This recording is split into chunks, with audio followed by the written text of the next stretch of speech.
Olá, boa tarde. Começa agora mais uma edição do Repórter NBR com as notícias do governo federal. E a gente vai até o Palácio do Planalto conversar com o repórter João Pedro Neto, que acompanha toda a movimentação sobre a agenda do presidente Michel Temer. Oi, João Pedro, boa tarde para você. Oi, Carla, boa tarde para você também, boa tarde a todos. O presidente Michel Temer, ele segue cumprindo a agenda aqui no Palácio do Planalto, uma agenda extensa nesta terça-feira. O presidente tem uma série de compromissos e de reuniões, enfim, com ministros. Recebe, por exemplo, o ministro do Esporte, Leonardo Pisciani, ministro da Ciência, Tecnologia, Inovações e Comunicações, Gilberto Kassab.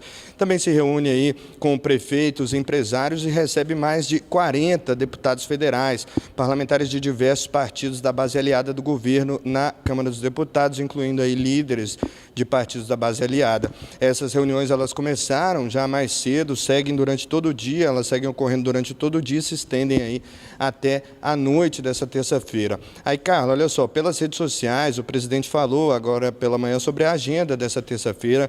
Ele disse que tem o dia cheio de reuniões aí com parlamentares e destacou que o diálogo é fundamental para a harmonia entre os poderes. Segundo o presidente, ele vai conversar com parlamentares de todos os partidos da base aliada, de todas as regiões do país, e essa é uma rotina, segundo o presidente, é uma rotina que ele sempre teve.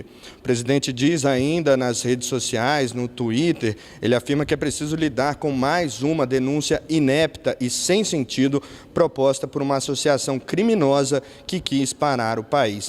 O presidente termina essa fala no Twitter dizendo que o Brasil não será pautado pela irresponsabilidade e falta de compromisso de alguém que se perdeu pelas próprias ambições. Carla, volto com você aí no estúdio. Obrigada pelas suas informações, João Pedro.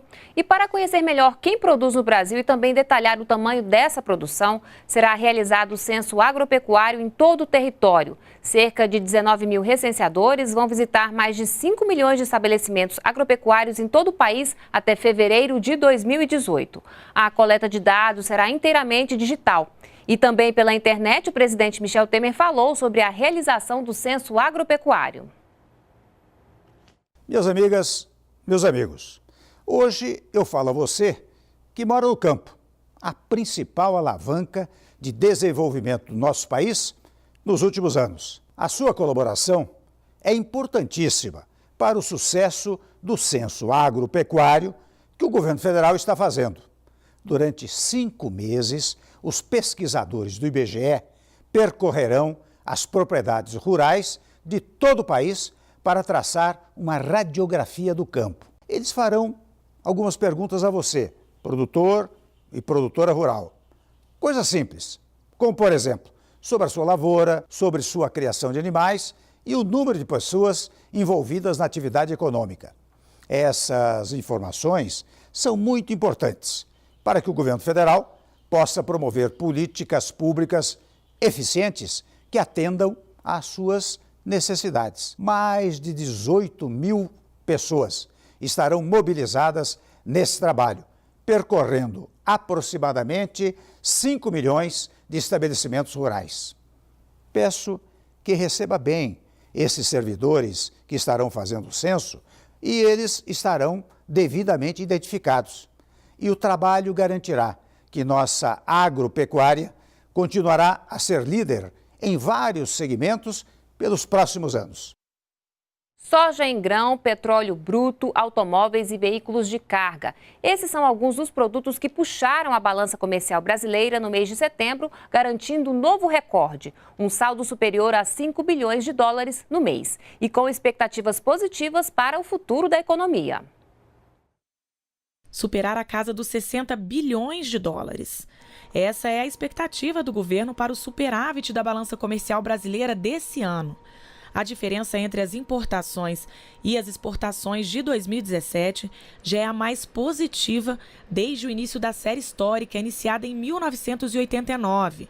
E setembro foi o 10º mês consecutivo de recorde no saldo comercial, que ultrapassou os 5 bilhões de dólares. A expectativa é que o último trimestre siga nos trazendo resultados positivos, tanto nas exportações como nas importações, nos levando ao final do ano com um superávit recorde. Em setembro, o Brasil exportou quase 19 bilhões de dólares. As importações também cresceram, atingindo a casa dos 13,5 bilhões de dólares. Para o governo, o saldo positivo do Brasil está relacionado com a retomada do crescimento da economia.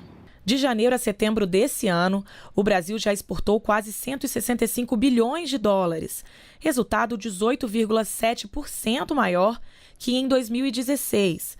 Já as importações ultrapassaram a casa dos 111 bilhões de dólares, crescendo 8,5% em relação ao mesmo período do ano passado. O aumento pelo segundo mês consecutivo nas importações de bens de capital, que são máquinas e equipamentos usados na indústria, pode ser interpretado, segundo o governo, como um sinal de reaquecimento do setor e da economia. Nesse mês de setembro nós tivemos o 10º mês consecutivo de aumento das importações, que reflete a retomada da atividade econômica e principalmente um fortalecimento do nosso setor produtivo, tanto industrial quanto agropecuário. E a produção industrial cresceu 4% em relação ao mesmo mês do ano passado.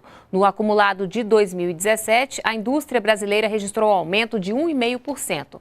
De acordo com os dados divulgados pelo IBGE, 14 dos 16 ramos pesquisados apresentaram resultados positivos em agosto deste ano. Os destaques são a fabricação de veículos automotores, reboques e carrocerias e também o setor de perfumaria, sabões, produtos de limpeza e de higiene pessoal. Nós ficamos por aqui, voltamos a qualquer momento com outras informações ou às 3 da tarde na próxima edição do Repórter NBR. Uma boa tarde para você e continue com a gente aqui na NBR, a TV do Governo Federal.